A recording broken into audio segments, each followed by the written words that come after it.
Imagine standing in a country smaller than Rhode Island. Rain falling softly, medieval stone to one side and glass offices to the other, while statistics insist everyone around you is richer than any society in history. You check your bank balance and feel broke, yet by every global metric this place produces more wealth per person than Dubai, Singapore or Switzerland, a paradox wrapped in drizzle and silence. This is Luxembourg, a nation that behaves less like a traditional country and more like a sovereign investment fund, quietly compounding wealth behind polite smiles and immaculate streets. The streets feel calm, almost empty, but beneath the surface flows an economy so dense with capital that even ordinary jobs generate salaries most people elsewhere associate with executive careers. On paper, Luxembourg is the richest country on earth, not by oil, not by empire, but by numbers so extreme they seem almost fictional. Gross domestic product per person here exceeds $130,000 annually, a figure that makes even the United States look modest and the United Kingdom feel economically exhausted. Minimum wage alone reaches levels that elsewhere would fund comfortable middle-class lives, yet here barely cover rent, groceries, and the quiet anxiety of survival. A simple coffee costs as much as a full meal elsewhere. A sandwich feels priced like a luxury item, and housing absorbs incomes with ruthless efficiency. The illusion of universal wealth begins to crack once you realize that earning a fortune does not guarantee feeling secure in a place where existence itself is expensive. Luxembourg's prosperity is real, but it is tightly locked behind golden handcuffs that shine brilliantly while slowly tightening around daily life. Nearly half the people who work here do not actually live here, a daily migration that defines the country more than its borders ever could. Every morning, hundreds of thousands cross in from France, Germany and Belgium, drawn by salaries they could never earn at home. Every evening they leave again, taking the money with them, because living inside the system costs more than most are willing or able to pay. Luxembourg has mastered the art of importing labour without importing population, extracting value by the hour while exporting housing pressure overnight. The result is an economy that looks enormous on spreadsheets, but feels strangely hollow once the workday ends. After 6 in the evening, the capital quiets, lights dim, and the city feels like a stage after the actors have gone home. To understand how a place like this exists, you must stop thinking in terms of culture or geography and start thinking in terms of strategy. Luxembourg did not stumble into wealth, it engineered it pivot by pivot, crisis by crisis with cold precision. Before banks, before billions, before spreadsheets ruled everything, this land was little more than farms, mud and forgotten roads.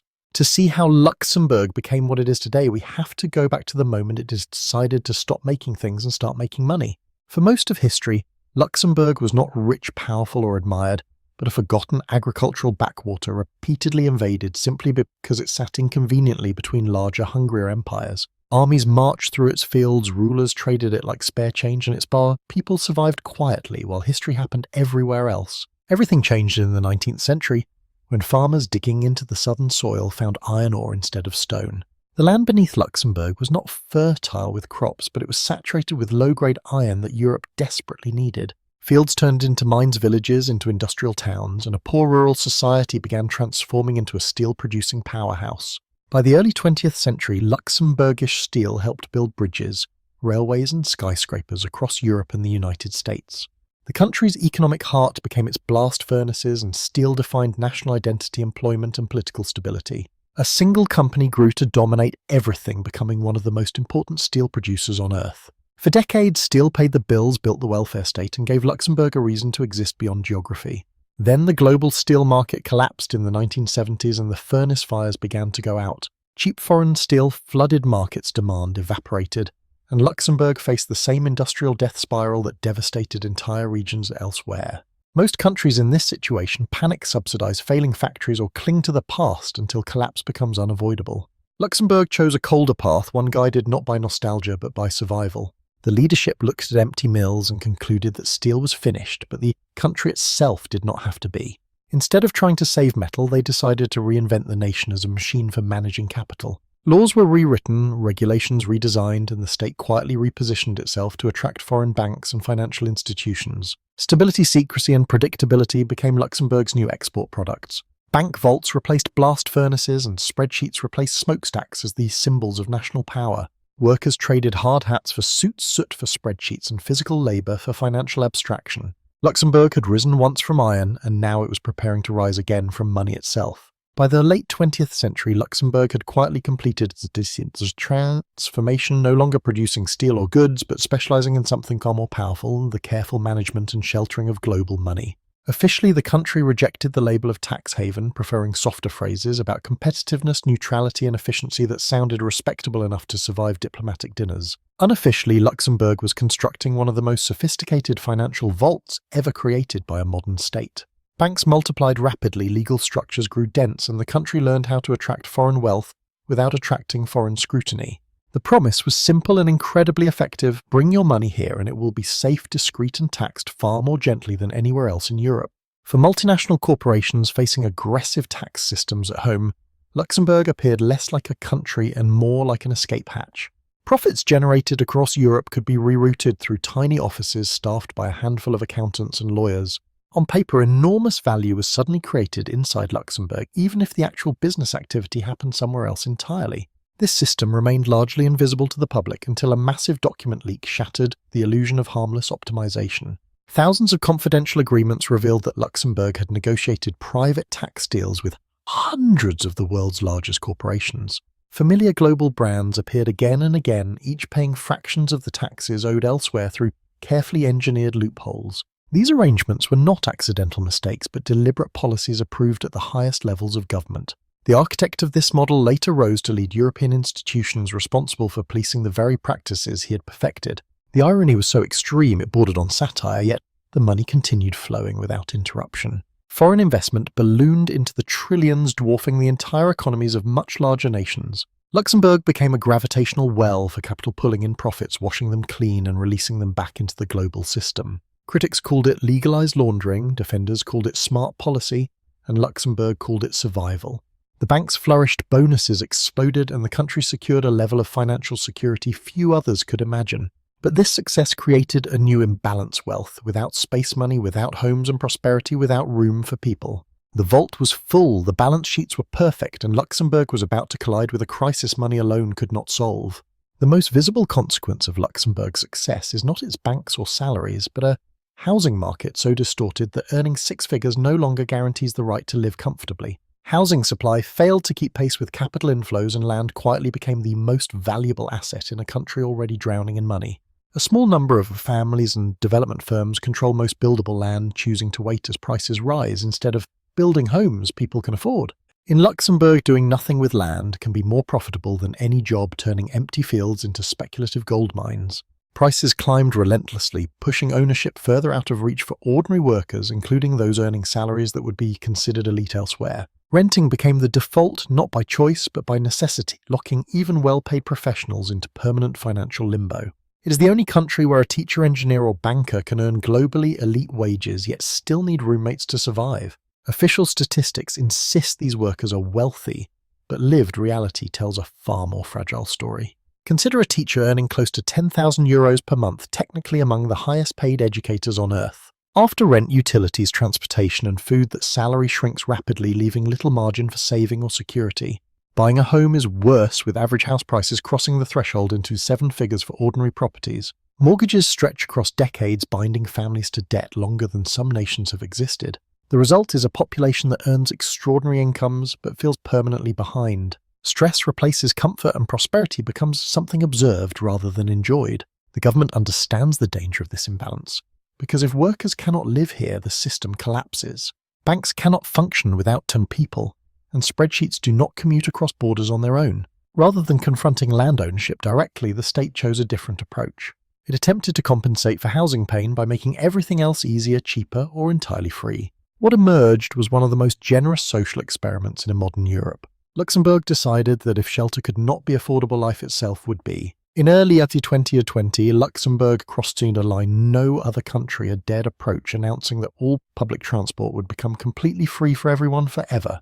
Trains, trams, and buses no longer required tickets apps or barriers, transforming movement itself into a public service rather than a commodity. The policy was framed as environmental progress, but its deeper purpose was economic pressure relief. With rents consuming half of many salaries, the state removed as many secondary costs of living as possible. Free transport became a quiet apology for unaffordable housing, a way to soften daily life without challenging land ownership. Officials also hoped fewer commuters would drive, easing some of the worst traffic congestion in Europe. In reality, commuters kept their cars but enjoyed free trains anyway, adding comfort without reducing demand. This pattern defined Luxembourg's social strategy: generosity layered on top of unresolved structural problems. Healthcare coverage expanded, offering fast access, modern hospitals, and minimal out-of-pocket expenses. Unemployment benefits became among the most generous on the continent, cushioning workers from sudden shocks. Families received monthly child allowances that continued for years, effectively subsidizing parenthood itself. The state positioned itself as a constant presence in everyday life, reliable, efficient, and quietly paternal. Citizens paid high taxes but received visible immediate returns in services and stability. Comfort replaced ambition for many as risk felt unnecessary inside such a protective system. Yet dependence slowly grew, tying personal security directly to state finances. As long as banks thrived, the system felt invincible. But if capital ever fled the social contract, would face immediate strain. Luxembourg's generosity was not ideological but conditional. It worked beautifully while money flowed inward. The question was never whether the model functioned, but how long it could last. Luxembourg's leaders understand one brutal truth. Reliance on banking alone is dangerous, especially when larger powers begin questioning tax loopholes and financial secrecy. As international pressure increased, the country started searching for the next frontier where regulation was weak and opportunity was vast. Instead of looking outward across Europe, Luxembourg looked upward towards space. In the late 2010s, the government quietly passed laws granting companies ownership over resources they extract from asteroids. This legal maneuver avoided claiming celestial territory, while still allowing private profit from space mining. To critics, it sounded like sciencey fiction disguised as policy. To Luxembourg, it was simply another loophole waiting to be exploited. The state invested heavily in space resource startups, positioning itself as the financial hub of an industry that barely existed. The ambition was clear: become the Silicon Valley of asteroid mining before anyone else could react. A single metallic asteroid can contain more valuable metals than humanity has ever mined on Earth. Platinum, gold, and rare elements worth trillions sit untouched, drifting silently through space. If even a fraction of this vision succeeds, Luxembourg's current banking wealth would seem insignificant by comparison. Failure, by contrast, would cost relatively little compared to the size of the national economy. For a country accustomed to strategic gambles, the risk was acceptable. This mindset defines Luxembourg's survival strategy: small size demands bold moves. Steel saved the nation once finance saved it again, and now the stars represent the next attempt. Luxembourg does not wait for permission. It moves faster than larger states can coordinate. Yet this future-facing confidence exists alongside unresolved questions at home. Prosperity keeps accelerating forward while social tension quietly accumulates beneath it. The nation races towards tomorrow without fully reconciling yesterday. Beneath Luxembourg's futuristic ambitions lies a chapter of history the country avoided confronting for decades, one that complicates its carefully polished image of neutrality and moral leadership. For much of the post-war era, Luxembourg told itself a comforting story about the Second World War I, where it was purely a victim of occupation. The narrative was simple: the Nazis invaded, the people resisted, and the nation suffered together in silence and dignity. This version of history became foundational, repeated in schools, memorials, and political speeches. But comforting stories rarely survive close inspection forever. In the mid-2010s, a government-commissioned historical investigation forced Luxembourg to re-examine its wartime role. The findings revealed a far more troubling reality than the national myth allowed. When the Nazi invasion came, Luxembourg's elected government fled into exile, leaving the administrative machinery behind. Civil servants, police, and local officials remained at their posts, choosing cooperation over resistance.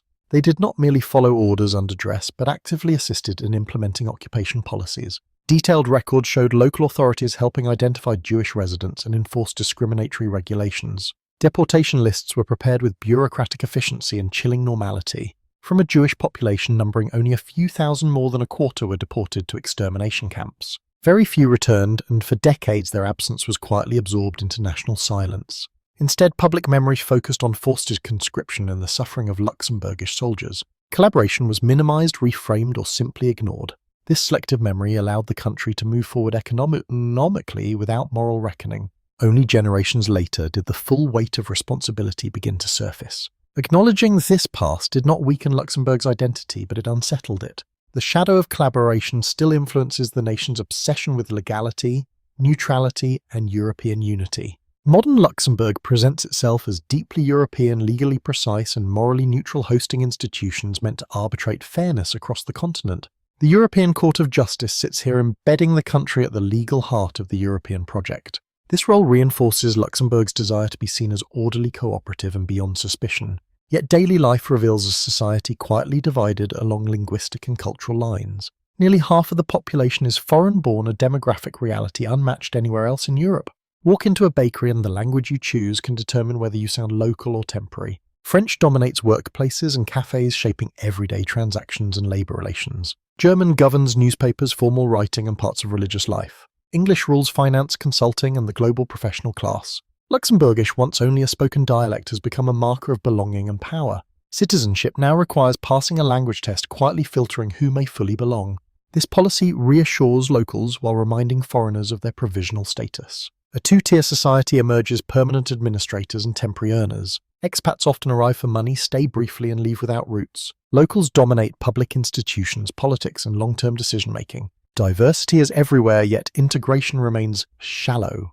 The economy runs on imported ambition and exported permanence. People share offices, trains and streets, but rarely futures. Luxembourg functions smoothly, efficiently and politely, yet emotionally feels transient. It is a country optimized for circulation, not settlement. So what exactly is Luxembourg a nation? A corporation or a perfectly optimized service provider wrapped in a flag and protected by law? It's a place where you can earn a six-figure salary, ride free trains, and still feel financially trapped by rent and distance. It is a country built first on steel, then rescued by finance, and now gambling its future on technologies that barely exist. Luxembourg proves that wealth can be engineered through strategy rather than size, resources, or population. It also proves that money alone cannot solve questions of belonging, fairness, or long-term stability. The streets are clean, the systems work, and the numbers look unbeatable. Yet after sunset, the city grows quiet, as if half its life has already gone home.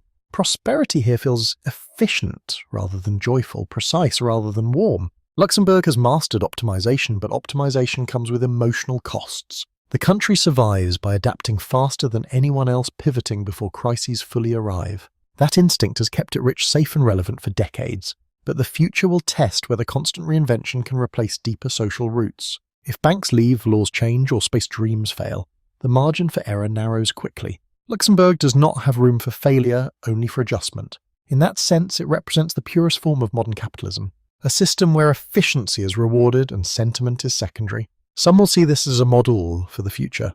Others will see it as a warning wrapped in prosperity. Luxembourg wants to remain what it is, even as what it is keeps changing. And if you decide to chase its wealth, remember that survival here requires more than money. It requires adaptation.